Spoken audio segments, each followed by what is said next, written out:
who's going to come up and talk about K2 Careers.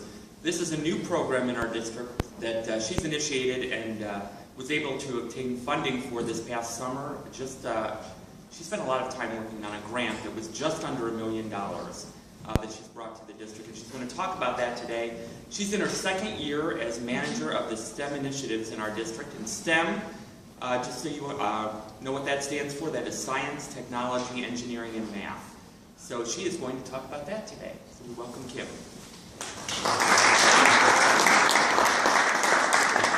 Okay, I'm not one to speak behind a podium with a microphone, so can everybody hear me? Okay. I'm very loud. Actually, that's a good segue into my history. I just came from Ohio State before I came to the school districts. I taught mechanical engineering at Ohio State University. So I taught lectures of 300 kids without microphones, so I'm a very loud person. But previous to Ohio State mechanical engineering, I got my master's in mechanical engineering and worked in the industry as a design test engineer for 6 years. So I'm coming from that industry/higher ed look into K-12 and trying to figure out how do we now take our K-12 kids and prepare them to be college and career ready. So I'm taking the reverse route, and my maturity level is going right with it. Just kidding. That's not true. Hopefully that's not true, although my neighbors may disagree.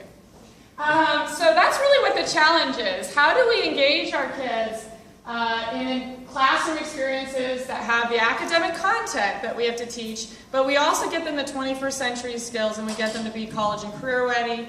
And we're hearing a lot about the parents, the community, as well as colleges want well-rounded kids. So how do we get all of this in, right? Because we have these content statements we have to teach them. But then how do we get all this other stuff we need anymore? And especially now that technology is a big deal, how do we fit that in, as well as everything that we've been having to teach? So that was the challenge. So I ran around last year and did a bunch of research. The district sent out some surveys. Actually, Todd Hoadley sent it out. And they were really trying to figure out, what do the parents want, what does the community want, what do the staff want. And we also did an analysis of student interest based on their testing and surveys. And so that was a component I considered last year. We also did a benchmark analysis looking at what are other districts doing, what is the research showing is successful. We also took workforce needs in consideration. This was a big piece. We worked with the city of Dublin. What kind of careers are out there that need to be filled? What are the industries saying, the soft skills that the industries are saying they need? We worked with Columbus 2020, Tech Columbus, the city of Dublin, also just looking at national statistics. And then we also took college acceptance. What do colleges want from students? What sort of things are they looking for? And actually, surprisingly enough, colleges are not looking nearly at the same thing as what workforce is looking at when they are trying to get people in the door. So how do we as K-12 prepare kids to go college and career ready when these two different places they might go are completely different in what they're looking for? So looking at all of that, a team of people came together and to try and solve the issue. So last year, as Steve Osborne was saying, I wrote a grant for the district, and it was with a team of us, including Halcyon, OCLC, Honda, Tolles, Columbus State, and Cardinal Health are all partners in this project as well. Did I say Columbus State? Columbus State as well. So we took that together, we wrote a grant, and we were able to get the money to implement the strategic plan. So what the strategic plan outcomes, based on all of that research we did, this is what we came up with. Basically, when the kids are in K through 5 range, what they really need to get more of is this career literacy piece and real world relevancy. So this is getting the kids to understand what careers are, get an idea of what real life applications in the classroom are. So this is getting them in front of industry type problems, but in the K-5 realm, bringing in that real life hands-on learning. But also just changing, tweaking, and wording in the classroom. So if you're teaching a math lesson, you can say, as agricultural engineers, we need to plant seeds, and we need to calculate blah, blah, blah, blah, blah. And then the teachers can go into a regular math lesson, but really tying that lesson into what it is used for in the real life. And that not only gives them the career literacy, but it also gives them some play, passion, and purpose in what they're doing. Because now they feel they're really doing something. So for instance, even Roto came in our classrooms last year. They had a problem that they were trying to brainstorm. They're a children's museum design exhibit company here in town. They had a problem they needed to solve, so they came into a 5th grade class and brainstormed, and they came out with all sorts of ideas. Because 98% of 5-year-olds are creative geniuses. 2% of adults are creative geniuses. So we go from this great creativity into this funnel of not being creative anymore. So we want to harvest that in the districts. So part of this is harvesting the creativity and even expanding it, but then also getting them to start thinking about pathways they may want to go on as they get older. So then we get into the middle school and we really focus on engagement. So this is engaging with industry as a part of it. So now we want to get them communicating with working professionals, but we also want them to start learning not only career literacy, but discipline literacy. So this means, okay, now I know what a mechanical engineer does, but how do I get there? And so they start thinking about those pathways. But also, again, the real-world relevancy, which gives them that play, passion, and purpose, and then also providing mentors. And mentors has proven to be very successful with children, not only in their success rates in the classroom, but also moving on to college and career, and retaining kids in there. So then they get into the high school, and that's when we start with this immersion. Now we plunk them in the middle of the industry. We have them do internships, we have them do work-based projects, do some capstone type projects, and do some more focused learning. So we want to offer in the district various academies where kids can now explore and jump into what they're interested in.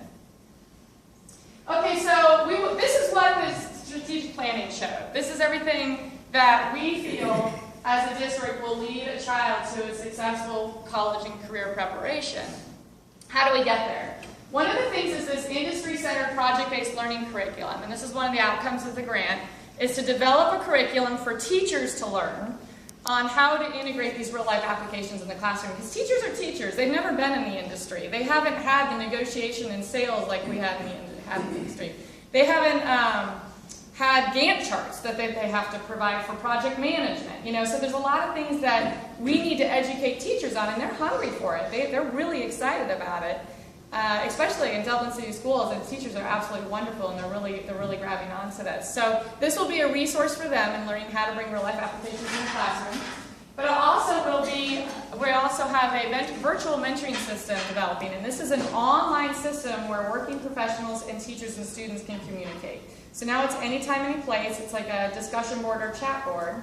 This is also good for robotics and STEM sisters, those types of clubs, because they can now get role models. Girls between the ages of 3rd to 6th grade lose interest because of lack of role model and lack of confidence in the science and technology fields. And so this can provide them with role models and mentors, but it's all virtual. So a teacher or student or a group posts a question, and it feeds out to all these mentors in the system, and this is why you guys are important, because we need to get mentors in the system in various career fields. So it matches the question with the mentors in those areas, and then those two are in a chat collaboration window. So that's another piece. And then the last piece of the grant is this, when we start to do this focused learning. We're going to start a pathway in information technology. Again, this is based on workforce needs and the most need right now in Dublin, in demand. And so this is going to be in high school, 11th and 12th grade. Kids can take classes that will lead them to a nationally accredited certification. But I'm going to talk a little bit more about that in a little bit. Everything in this grant has research to show that it leads to student achievement. So project-based learning, that's learning your academic content through an industry type or real-life application project. This isn't a project on top of everything you're learning. This is learning your core content through a project.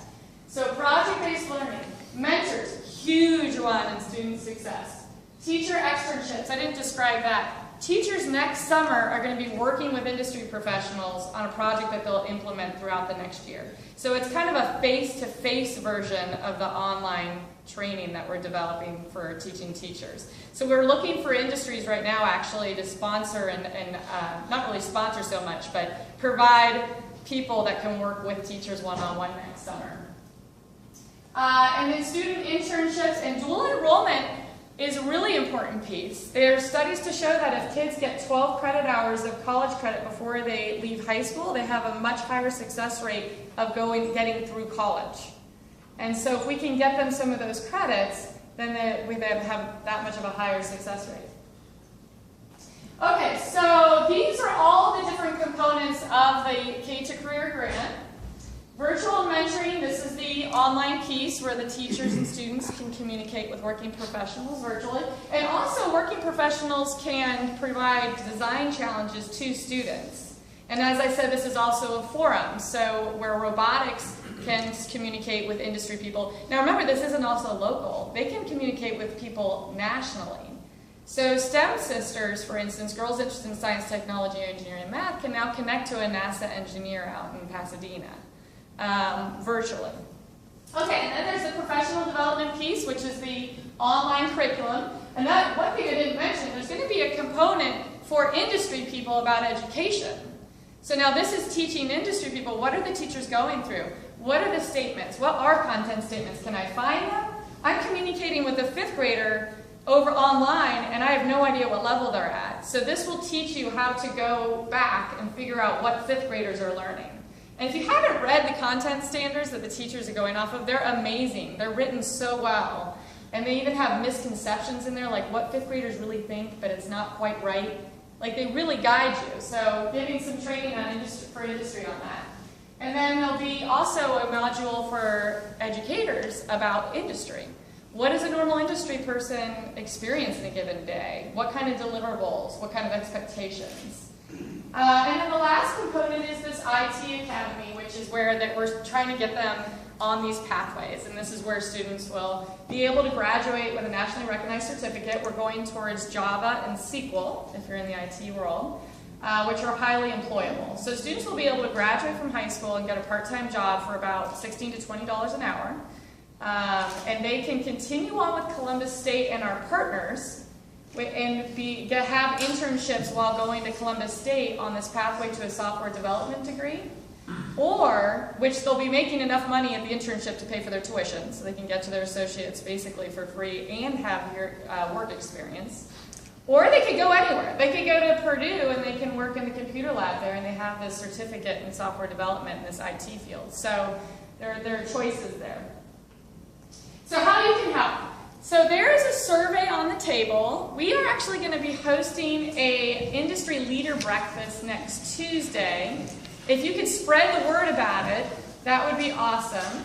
On my blog that we're keeping on the grant in itself, the invitation is up there. And so you can go on there and figure out how to RSVP, or you can get a hold of me to figure out how to RSVP for that industry breakfast. But we're trying to get as many people there because we really want to try and get that community feel where industry and education are working together to prepare these students.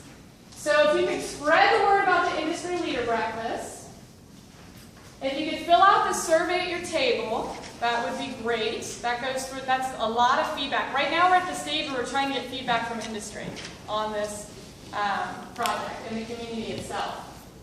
And then also we have a parent forum next Tuesday that we're hosting for parents. And a lot of that is to try and get kids to understand what that IT Academy is. It's really focused on the freshman, sophomore parents and students to figure out. Because next year that's going to be an offering in the district, and so we need to get people in there. At the Industry Leader Breakfast next week, we're going to have a little more time to actually do activities on the survey questions. So we'll spend a little more time on that, but since we don't have time today, for right now, I just have it on paper for you guys to fill out. There is a blog that we're keeping at k2career.com, and that's where we're posting the updates on this project. Like I said, we're really at the beginning stages. We just figured out we're going to do software development as our pathway in the IT field. We're still answering a lot of questions about various components of this. I want to call out Mohan here because he's one of the partners on the grant, and we're so happy to have Halcyon involved with it. But he's coming every other week to grant advisory meetings and providing support through his own employees and offered internships, so we're very happy about that. But yeah, so visit the blog. You can subscribe to the blog to get email updates. Like I said, the invitation for the Industry Leader Breakfast is up there if you want more details on that. Yeah. Is an online version of the survey? There is not yet. We probably will do that, try and get something online. We just, last night, sort of finally came to the questions. So we wanted to get a print version in front of you guys today, but we'll hopefully have that. Is there, I'm assuming there's an email listserv of all the members here, because maybe when we get that up and going, I can get that out as well. But do I have any questions on this initiative? That was a lot. There's